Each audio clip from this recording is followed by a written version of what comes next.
하나님 말씀 같이 읽겠습니다. 마태복음 5장 14절부터 16절까지 말씀입니다. 우리 한 목소리로 같이 읽겠습니다. 14절에서 16절입니다. 한 목소리로 봉독합니다. 시작.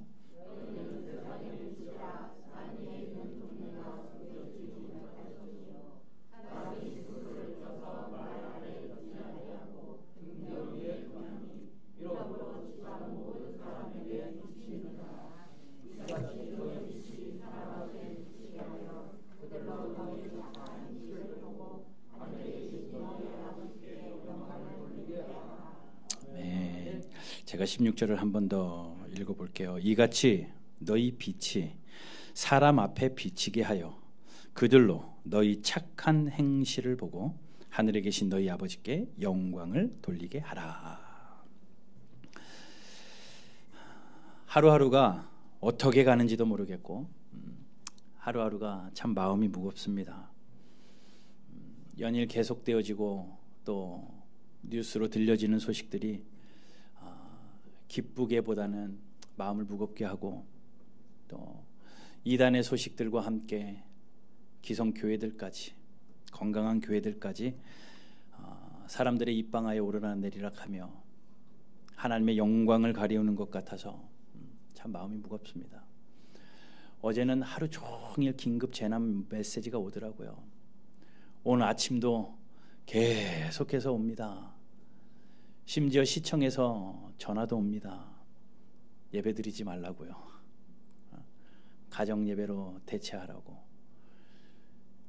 그런 메시지를 들을 때마다 마음이 무겁죠. 또 어제 저녁에는 국회 법안도 통과됐다는 소식도 들었고 뉴스도 봤고 어제 오후에는 이재명 경기도지사가 종교 집회 전면 금지 긴급 명령을 검토해 보겠다. 그러면 강제로 예배하지 못하게 하는 것을 검토해 보겠다. 오늘을 지켜보면서 이번 주말을 지켜보면서 그것을 본인이 해야 될 일이다라고 발표하는 것을 봤습니다. 물론 그분의 입장에서는 그럴 수 있겠지만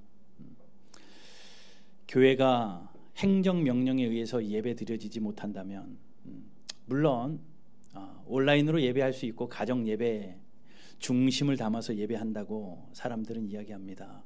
어디에 있으나 마음의 중심만 있으면 된다. 그런데 여러분, 마음이 중심이 있으면 행동이 있는 건데요. 그 마음의 중심을 이야기하다가 사람들이요 기가 막히게요 중심 이야기하면서 그 뒤에 숨더라고요. 점점 해이해지더라고요. 그런 거 볼 때에 마음이 무거워져요. 모든 상황이 이해는 됩니다. 모든 상황이 납득도 됩니다. 그러기에 마음이 더 무겁습니다. 그러기에 더 슬프고 이 상황이 빨리 지나가기를 바랍니다. 누가 옳고 누가 그른 문제도 아닌 것 같습니다. 오늘 우리가 말씀을 좀 읽으면서 오늘 본문을 가지고 이 시기에 우리 바른교회 성도들이 어떻게 살아야 될런지 말씀 앞에 교훈받는 시간 되길 바랍니다. 여러분 지난주 말씀 기억나시나요? 제목 혹시 기억나시는 분 계세요? 보이지 않는 것의 힘입니다. 그리고 보이지 않는 사람들의 역할이 얼마나 소중한지, 결국은 보이지 않는 그 일들로 인하여 보여지는 것까지 아름답게 한다라는 것을 나아만 장군과 그 주변에 있었던 종들의 이야기를 통하여 말씀을 나누었어요. 근데 오늘은요 좀 반대되는 이야기를 하려고 해요. 보이지 않는 것이 힘이 있다고 보이지 않게만 살면 안 된다는 겁니다. 보이지 않는 것이 힘이 있기는 하지만 그 보이지 않는 것이 움직이는 것이 대단하기는 하지만 정체성의 면에서 보여져야 하는 것도 있어요. 그럼에도 보여져야만 하는 경우도 있다라는 겁니다. 오늘 말씀의 제목을 그럼에도 보여져야만 합니다. 보이지 않는 것이 아무리 힘이 있다고는 하지만 그럼에도 보여져야만 합니다. 보이지 않는 힘에 의해서 지금 이 나라가 움직여지고 있고 전국이 떠들썩하게 두려워하고 있는 이때에 그럼에도 보여져야만 하는 것이 있기에 오늘 이 말씀을 통하여서 저와 여러분들이 무엇이 보여져야 되는가 교훈 받기를 원합니다. 집을 이렇게 정리하다 보면요, 또 사무실을 정리하다 보면 짐이 참 많아요. 많이 쌓이더라고요. 신방 가보면 어느 집은 짐을 어디다 다 숨겨놨는지 별로 없는 집도 있고, 어느 집은 짐이 많은 분도 있고, 그런데 공통적인 것은 다 숨겨서 안 보이다 뿐이지 짐들은 다 많더라고요. 사는 횟수가 되면 될수록 짐들은 많아지는데, 책상을 이렇게 열어봅니다. 그리고 책장을 봅니다. 버릴 법도 한 것들이 많더라고요. 이건 버려야 되겠다. 이제 이건 버려야 되겠다. 아직 쓸만은 해요. 그래서 아까워서 버리지 못합니다. 그런데 제가 쓰지는 않더라고요. 그래서 버려야 되는 것들이 있어요. 우리는 그런 있기는 있지만, 형체는 있지만 나에게 필요 없는 것을 우리는 무용지물이라고 하죠. 그러면 버려버려야 됩니다. 모든 물건에는 그런 제 기능은 하고 있지만 나에게 쓸모없는 것이 있어요. 쓸모없는 것.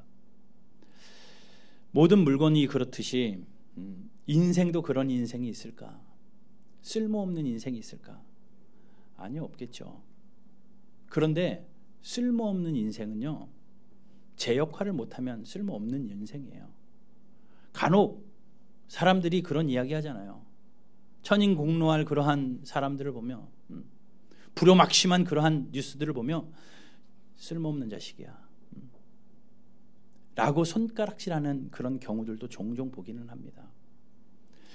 사람들끼리는 둘째치고요, 하나님이 보시기에 성도로서 쓸모없는 성도가 있을까요? 그냥 생각해 봅니다. 쓸모없는 성도가 있을까? 한 가지가 떠올라요. 뭐냐면, 성도답지 않으면 성도로서 쓸모가 없을 것 같습니다. 성도다울 때 하나님이 성도로 인정하시고 쓸모 있는 인생으로 쓰시겠다. 반대로 성도가 성도답지 않는다면 하나님이 쓸모없는 인생으로 치부해버리진 않을까. 하나님이 인생을 창조하시고요, 아담과 하와를 창조해 놓으시고 하나님이 보시기에 심히 좋았다라고 성경은 기록합니다. 우리가 그런 인생 되어야죠. 그런데 조금만 몇 장을 더 넘기다 보면 인간들이 죄악 가운데 관영하여 그 악이 진동을 하자 노아의 시대에 하나님이 뭐라고 말씀하십니까? 사람 지은 것을 후회하시고 한탄하십니다. 그리고 쓸어버리시기로 작정합니다. 쓸모없다는 거죠. 쓸모없다는 거죠. 우리가 좀 경각심을 가졌으면 좋겠어요. 저와 여러분들은 하나님을 믿는 하나님의 사람들로, 성도로 부름받은 사람들입니다. 교회로 부름받은 교회입니다. 쓸모없어서는 안 되고, 성도답고 교회다워서 하나님께 인정받는 그리스도인들 되어야 되겠는데, 그냥 적당히 살다가 갈 수는 없다라는 거죠. 미지근하게 그냥 교회 문턱만 밟고 물에 물 탄 듯 술에 술 탄 듯, 이 상황에서는 이렇게 저 상황에는 저렇게 그냥 적당히 타협하면서 살다 갈 인생들이 아니라는 겁니다. 분명히 성도다움이 있어야 되고, 분명히 교회다움이 있을 때 그 인생은 하나님이 보시기에 심히 좋은 그런 인생이 될 것 같아요. 그러면 이 위기의 상황에, 주변에 수많은 사람들이 서로를 경계하는 이 상황에, 더욱이 이 사태가 시작되어지면서 신천지가 한 중앙에 있고, 교회를 알지 못하는 사람들이 그 신천지 예수교회라는 교회의 이름에 더해서 모든 사람들이 그냥 교회를 다 통으로 치부해버리는 그러한 이 시대에, 어제 한 목사님이 전화를 했어요. 급하게 무엇을 하러 갔다가 전도를 했답니다. 그랬더니 그분이 막 화를 내면서 교회 두 글자 내 앞에서 꺼내지 말라고 소리를 질렀대요. 교회라는 단어를 꺼내지 마라. 그게 무슨 영향이겠습니까? 이 사태의 영향 아닙니까? 가만히 있으면 신천지하고 같이 어깨동무하고 뭔가 무너져 버릴 것 같은 그런 위기감도 들어요. 그렇다고 우리가 무엇을 어떻게 해야 될까? 바른 교회잖아요. 목회 철학 1번이 시대 앞에 바른 걸 보여주는 거잖아요. 이때 우리 바른 교회 성도들은 어떻게 살아야 될까? 성도답게 살아야 됩니다. 교회답게 살아야 됩니다. 그럼 그것이 무엇일까? 그것이 무엇일까? 오늘 본문에서 교훈받기를 원합니다. 먼저 오늘 본문은요, 예수님이요, 이 말씀을 누구에게 하냐면 산상수훈이잖아요. 마태복음 5장부터 산상수훈이잖아요. 산에 올라오셔서 모여있는 예수님 발 아래 앉아있는 제자들의 눈을 하나씩 하나씩 보면서 예수님이 하신 말씀이에요. 그냥 대충 허공에다 대고 누구든지 들어라 하신 말씀이 아니라 예수님 발 앞에 모여있는 한 사람 한 사람 눈동자를 마주치면서 그들에게 하신 말씀입니다. 특별히 오늘 13절에서 14절에서 이렇게 이야기하죠. 너희는 세상의 빛이라. 그들의 정체성을 일깨워주고 있어요. 예수님 앞에 나와서 무릎 꿇고 앉아서 그 말씀을 받고 있는 그 사람들에게 예수님이 한 명 한 명 눈을 마주치면서 이렇게 이야기합니다. 너는 세상의 빛이야 라고 이야기합니다. 착각하지 마십시오. 빛이 되라고 이야기한 거 아닙니다. 너희들이 세상의 빛이 되었으면 좋겠어. 아니에요. 너희는 세상의 빛이야 라고 정체성을 정확하게 존재에 대해서 일깨워주고 계십니다. 그렇습니다. 제자들은 그 예수님의 말씀을 들었던 그 발 앞에 있었던 제자들은 세상의 빛입니다. 1차적으로 그래요. 그러면 2차적으로 그 예수 그리스도를 믿는 저와 여러분들은, 2차적으로 우리는 모두 예수의 제자라고 불리우는 저와 여러분들은 동일하게 이 말씀 앞에 반응할 때 하나님께서는 오늘 이 말씀을 통하여 우리에게 말씀하십니다. 너희는 세상의 빛이다. 그러므로 여러분들은요, 세상의 빛이십니다. 빛이에요. 빛으로 살 수 있으면 살아라가 아니라 빛이라는 존재감을 가지고 살아내야 됩니다. 기억하십시오. 이번 한 주간도 빛인 줄 알고 사셔야 됩니다. 전염병이 창궐하고 교회들이 손가락질 당하고 이단과 건강한 교회가 구분이 없이 모두가 오해받는 이 시대 가운데, 어둡디 어두운 이 상황 가운데 여러분, 정확한 것 한 가지는 저와 여러분들은 빛입니다. 빛입니다. 빛이에요. 우리가 빛인 이유는 뭡니까? 우리가 빛인 이유는 예수님이 빛이라고 했으니까. 예수님이 너희는 빛이야. 그러니까 빛이에요. 그런데 말씀을 한 군데 보실래요? 요한복음 8장 12절입니다. 8장 12절 우리 한번 같이 읽어보겠습니다. 시작. 예수께서 또 말씀하여 이르시되 나는 세상의 빛이니 나를 따르는 자는 어둠에 있지 아니하고 생명의 빛을 얻으리라. 우리 보고 너희는 세상의 빛이라고 말씀하신 예수님이, 예수님 또한 나는 세상의 빛이다, 참빛, 세상의 빛이다. 그러니 나를 따르는 자는 어둠에 다니지 않고 이 생명의 빛을 얻을 것이다. 예수 그리스도가 빛이에요. 빛 대신, 진짜 빛 대신, 참빛 대신 예수님을 나의 구주로 영접하는 겁니다. 나의 구세주로 고백하는 거예요. 예수님이 나의 주인입니다라고 고백하는 겁니다. 그러니 참빛이 우리 가운데 들어와 버리니 내가 빛이 되어지는 거예요. 예수님이 내 안에서 빛 되어지시니까 저와 여러분들이 예수를 믿는다면, 성도라면 우리는 빛이라는 겁니다. 빛 발광체가 되어진다는 거예요. 그러니 먼저 중요한 건요, 내 안에 예수님이 계시느냐. 예수님이 계시지 않으면 빛 아닙니다. 나는 빛이야 빛이야 해도 빛나지 않아요. 우리 안에 예수 그리스도가 계셔야 됩니다. 여러분 안에 살아계신 예수 그리스도가 계시다면, 빛 대신 예수님이 우리 심장에, 우리 마음 중심에 계시다면, 우리의 삶의 중심에 계시다면, 내 중심에 계시다면 우리는 전부 여지없이 빛입니다. 그러니 우리는 빛으로서, 빛은 빛을 내야지 한다고 내지는 게 아니라 저절로 나는 거예요. 빛은 저절로 빛나는 겁니다. 빛에 대한 이야기를 많이 할 수 있지만 몇 가지만 좀 생각을 해볼게요. 오늘 본문 13절 14절을 보십시오. 너희는 세상의 빛이라. 산 위에 있는 동네가 숨겨지지 못할 것이요. 마치 이 빛은요, 산 위에 있는 동네를 숨길 수 없는 것처럼 빛은 숨길 수 없습니다. 빛은 못 숨겨요.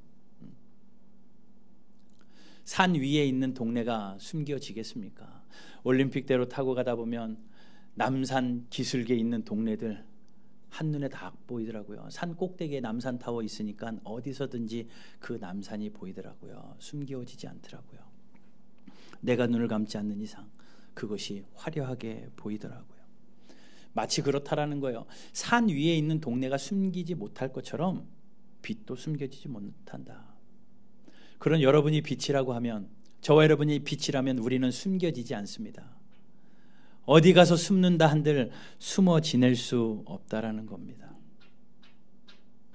왜 숨겨지지 않습니까? 빛은요, 어디든지 드러나기 때문에 그래요. 깜깜한 방 안에 불을 다 꺼놓고 컴컴하게 만들고 핸드폰만 켜보십시오. 그 빛이 반짝하고 빛이 드러납니다. 불을 켜보세요. 형광등이 쫙 켜지면 그 빛이 드러나죠. 아, 화나다. 빛이 드러나요. 컴컴한 길을 걷다가 작은 후레쉬 하나만 켜도, 핸드폰에 있는 후레쉬만 켜도 그 빛이 비추면서 아, 빛이구나 라는 것이 드러납니다. 이 빛은요, 숨길 수 없어요. 그러니 여러분, 숨으려고 하지 마십시오. 여러분들은 빛이기 때문에 숨으려고 하면 안 돼요. 이름 석자 가지고 존재도 숨을 수 없겠지만 성도라는 존재는 숨길 수 없다라는 겁니다. 그리스도인이라는 존재, 숨겨질래야 숨겨질 수 없습니다. 내가 떠들고 다닌다고 성도가 되는 것이 아니라 빛된 예수가 내 안에 계시기 때문에 우리는 빛 되어서 숨겨지지 않는다는 거예요. 언제까지 드러나는 줄 아십니까? 주님 다시 오실 그때까지예요. 자, 보세요. 캄캄한 방입니다. 캄캄한 방에 핸드폰을 켰습니다. 그럼 핸드폰에서 빛이다. 그런데 핸드폰을 찾아가지고 스위치를 쳐서 불을 딱 켰어요. 그러면 핸드폰보다 더 밝은 형광등이 켜지면 핸드폰의 빛은 사그라들어요. 그리고 방 안에 불이 환하게 켜집니다. 밤이 지나고 아침이 됩니다. 찬란한 태양이 떠오르면서 태양빛이 방 안을 확 비추어버리면요, 이 어젯밤에 그렇게 화려했던 형광등 불도 흐릿해지고 그 진짜 찬란한 태양빛에 의해서 그 빛이 사그라들어요. 진짜 빛, 더 화려한 빛, 더 큰 빛이 비춰지면 작은 빛은 점점 사라집니다. 우리는 참 작은 빛에 불과하잖아요. 그 빛을 반짝반짝 빛내면서 살다가도 주님 다시 오시면요, 나는 세상의 빛이다 라고 말씀하신 참빛 되신 예수 그리스도가 빛으로 이 세상에 오실 때에 우리는 그때까지가 우리의 사명이에요. 요한계시록 말씀 한번 보겠습니다. 22장 5절입니다. 22장 5절 같이 읽겠습니다. 시작. 다시 밤이 없겠고 등불과 햇빛도 쓸데없으니 이는 주 하나님이 그들에게 비추심이라. 그들이 세세토록 왕노릇하리로다. 우리는 주님 다시 오시는 그날까지만 빛의 사명 잘 감당하며 빛으로 살면 됩니다. 여러분 꼭 기억하십시오. 우리는 빛이에요. 나는 빛입니다. 숨어 지낼 수 없습니다. 산 위의 동네가 숨길 수 없듯이, 빛이 숨겨지지 않듯이 그리스도인은 숨을 수 없습니다. 이번 한 주간도 빛으로 사십시오. 조용히 숨만 쉬다 살 것이 아니라 숨겨지지 않는 존재이기 때문에. 왜냐고요? 하나님이 우리를 그렇게 창조하셨고 예수님이 우리를 그렇게 만드셨기 때문에, 그리고 그렇게 말씀하셨기 때문에 그렇습니다. 그러니 숨으려 하지 마시고요, 잠잠하지 마시고요, 대신 우리가 고민해야 할 것은 숨지 못할 것을 깨달았다면 어떻게 살아야 되나? 빛으로 살아야죠. 빛으로. 예수 그리스도의 향기도 저절로 나는 겁니다. 예수 그리스도의 편지로 살아내는 겁니다. 바로 우리의 삶을 통하여서요. 여러분들의 매 순간 하루하루의 시간을 통해서 빛으로 살아내는 거죠. 또 그 빛의 속성이 또 한 가지가 있어요. 15절을 한번 보십시오. 15절 사람이 등불을 켜서 말 아래 두지 아니하고 등경 위에 두나니 이러므로 집안 모든 사람에게 빛이 있느니라. 사람이 불을 켜면요 어디 위에 둔대요? 등경은요 불 놓는 스탠드입니다. 그 스탠드 위에 불을 놔요. 어디에 두지 않고요 말 아래. 이 말은요 바스켓이에요. 볼이에요. 그러니 불을 켜가지고 바스켓으로 닫아놓지 않고 스탠드 위에다가 불을 올려놓는 겁니다. 그러면 그 불이 숨길 수 없기 때문에 그 빛이 비춰지니까 어떻게 돼요? 집안에 있는 모든 것을 밝히 드러내요. 모든 사람들에게 비추어집니다. 이것이 빛의 또 하나의 속성이에요. 다 드러나게 합니다. 빛은 비추면요 선과 악이 드러납니다. 빛을 비추면요 분별할 수 있는 빛 드러납니다. 등경 위에 있는 그 빛은 집안을 밝히고 모든 것을 밝힌다는 거예요. 여러분 우리가 빛으로 살아서 이 시대에 선과 악을 드러내는 삶이 되시기를 주님의 이름으로 축복합니다. 어수선하잖아요. 이단의 문제들로 정말 교회들이 피해를 입고 있잖아요. 마치 예배 드리는 것이 이상해져 버리는 눈치가 보여지기 시작을 합니다. 길거리 가다 보면 전부 다 마스크 쓰고 있으니까 나는 저는 속으로 그래요. 다 썼으니까 나는 안 써도 되겠다. 그런데 안 쓴 저를 힐끔힐끔 쳐다보는 것 같아가지고 남 눈치 보여서 마스크 써요. 주일날 아침에 교회 가지 말라고 막 메시지 막 오잖아요. 오늘 다 받으셨죠? 긴급 메시지 막 오잖아요. 그런데 주일 아침 11시쯤 돼가지고 정장 차려입고 집 앞에 나와서 길거리 가면 사람들이 쟤 교회 간다. 신천지 아니야? 이렇게 본다니까요. 그래서 다 숨어서 오셨죠? 힐끔힐끔 눈치 보면서 교회 가는 것 걸릴까 봐 성경책 뒤로 숨기고. 점점 그렇게 분위기가 변해버리고 있어요. 분위기가 변해버리고 있어요. 이 사태가 좀 더 진전되잖아요. 만약에 예배드리는 것이 정말 민폐가 되어져 버리면요 진짜 예배드리는 것도요 눈치 봐서 어디 지하실 가서 예배드려야 될지도 몰라요. 이러한 시대입니다. 이러한 시대에 여러분 빛은요 주변을 드러내는 겁니다. 나는 참 빛이다.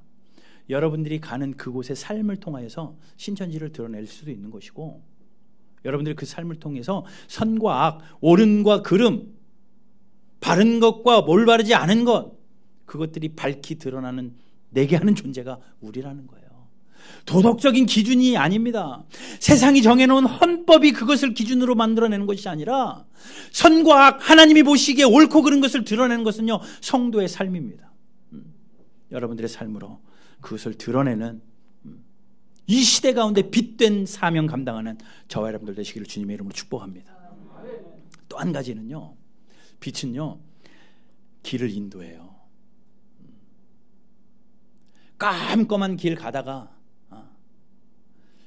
조그만한 불만이 있어도 저기가 길이구나, 가로등 길만 보고 그 길을 따라갈 수 있죠.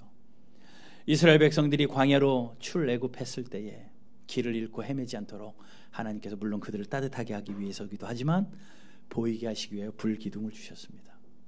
그것 따라서 가는 거죠. 그러니 우리가 빛이라면요 길 안내자의 역할도 해야 돼요. 진짜 빛 대신 예수님 놓치지 말고 잘 따라가 가지고요, 또 나를 보고 따라오는 빛들이 잘 따라갈 수 있도록 세상에 빛된 삶으로 그 길을 잘 보여줘야 됩니다. 그런데 그 예수님 따라가지 않으면요 나도 모르는 사이에 이상한 데 간다니까요. 이상한 집단에 빠져서 신천지에 있는 그 성도들이 제일 안타깝습니다. 그들은 그곳이 빛인 줄 알고 따라가고 있어요. 수많은 사람들이 그것이 빛인 줄 알고 참빛인 줄 알고 따라가고 있는 거예요. 전부 다 멸망으로 가는 거 아닙니까? 세상의 참빛은 예수 그리스도 한 분밖에 없습니다. 그러니 예수님 놓치면 안 돼요. 예수님 놓치지 말고 따라가는 빛이 돼야죠.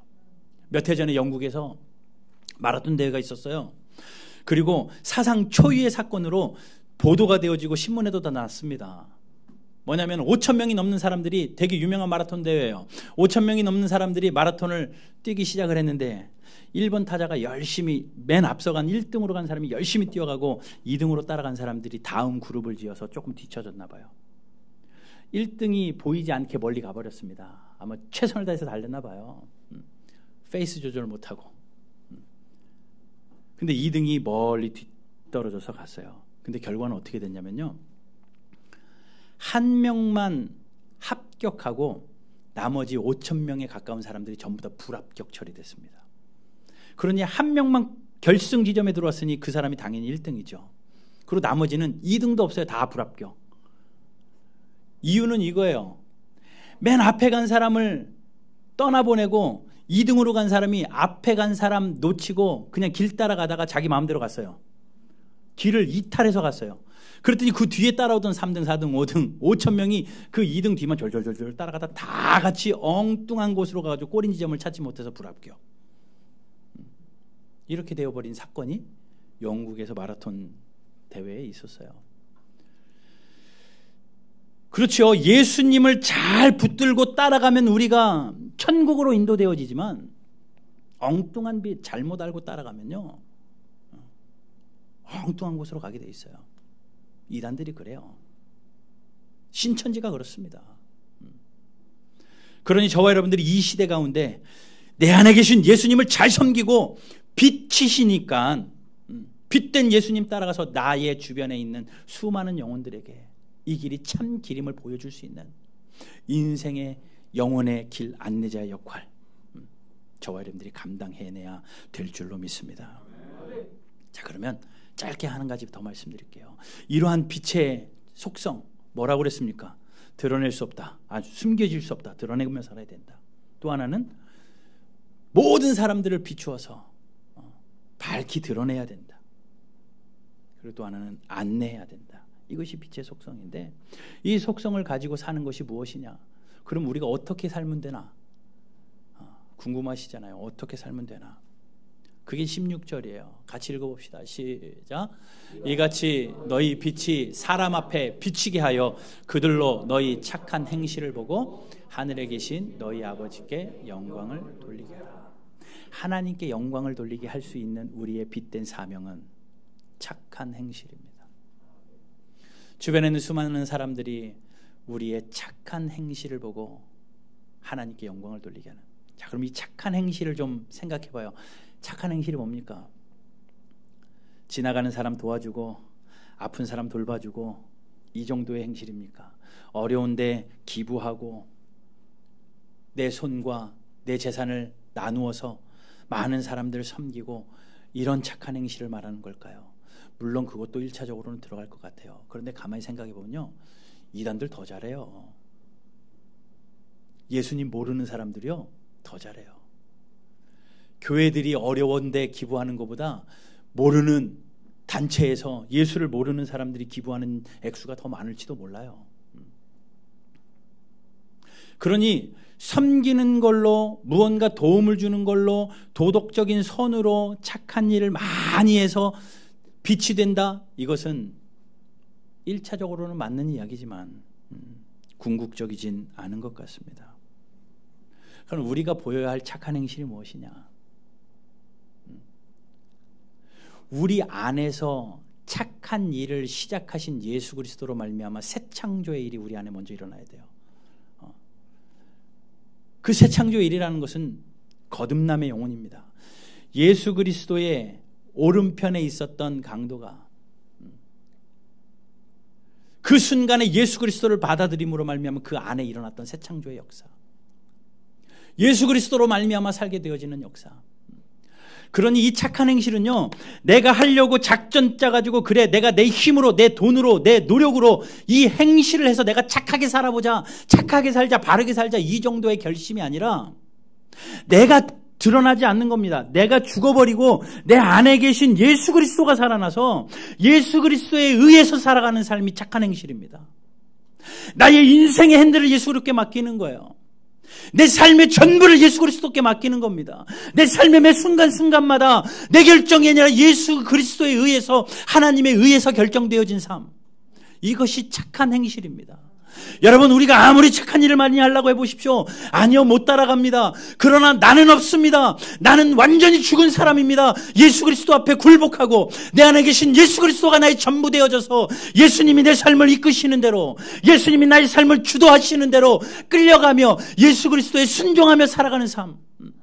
이렇게 살아가는 삶이 착한 행실이에요. 그러면 예수님과 교제하지 않고 살면 안 되죠. 여러분, 예수 안에 살기를 주님의 이름으로 축복합니다. 우리 안에는 꺼지지 않는 등불이 있습니다. 바로 예수 그리스도죠. 여러분, 이제 그 예수 그리스도로의 말미암아 살겠다라는 하나님의 말씀을 내 안에 새기고, 그 말씀이 말씀하시는 대로 내 의지와 내 아집과 내 고집은 벗어버리고 예수 그리스도에 의해서 생각하고 예수 그리스도로 말미암아 행동하는 삶으로 살겠습니다. 그것이 착한 행실입니다. 우리 안에 착한 일을 시작하신 이가 그리스도의 날까지 이르실 줄을 확신하노라. 여러분, 그렇게 살아가는 저와 여러분들 되시기를 주님의 이름으로 축복합니다. 세상에 혼자라고 생각하는 수많은 고독한 영혼들이 많습니다. 우리가 빛 되어서 그들에게 빛이 되어줘야죠. 세상의 삶에 지치고 지친 영혼들이 참 많아요. 우리가 빛 되어서 비추어줘야 됩니다. 세상에는 전쟁으로, 가난으로, 질병으로, 재난으로 죽어가는 사람들 많습니다. 비추어야죠. 세상에는 육신의 질병으로 살 소망까지 끊어져가는 영혼들이 너무나 많습니다. 빛되어 비추어야죠. 강도의 위협과 천재지변의 위협으로 죽어가는 영혼들 많고, 삶의 무게가 너무 무거워서 하루하루 살기 힘든 영혼들 많고, 우리가 비추어야 돼요. 세상은 점점 살만한 세상이 된다고 말하지만 사람들은 점점 살기 힘든 세상, 어려운 세상을 살아가고 있습니다. 그때 우리 예수님께서 우리에게 부탁하신 말씀이 있죠. 너희는 빛이니 세상으로 가서 어두운 곳에 가서 빛이 되어라. 여러분들의 삶에서 빛으로 사시길 바랍니다. 어둡다고 한탄할 일 아닙니다. 세상 보니 왜 이렇게 어두워요? 들려오는 소식이 왜 이렇게 캄캄합니까? 한탄스럽죠. 그러나 한탄할 일이 아니라 이때가 기회입니다. 어두우면 빛이 더 찬란하게 빛날 수 있어요. 주변이 캄캄하면 캄캄할수록 내 빛이 더 찬란하게 빛날 수 있으니, 이 세상이 암흑천지가 된다 할지라도 우리 바른교회 모든 성도들이 빛으로 살아서 하늘의 하나님께서 이 땅을 바라보실 때에 반짝반짝 빛나는 별들로 하나님 앞에 살아내어드리는 저와 여러분들 되시기를 주님의 이름으로 축복합니다. 중요한 건 내 안에 그 예수 그리스도의 빛이 있느냐 없느냐, 그 예수 그리스도로 인하여 사느냐 살지 못하느냐, 이것이 착한 행실인 줄 알고 이번 한 주간도 빛으로 살고 그 정체성으로 살고 주변을 밝히는, 주변을 살리는 그러한 축복의 통로 다 되시기를 주님의 이름으로 축복합니다.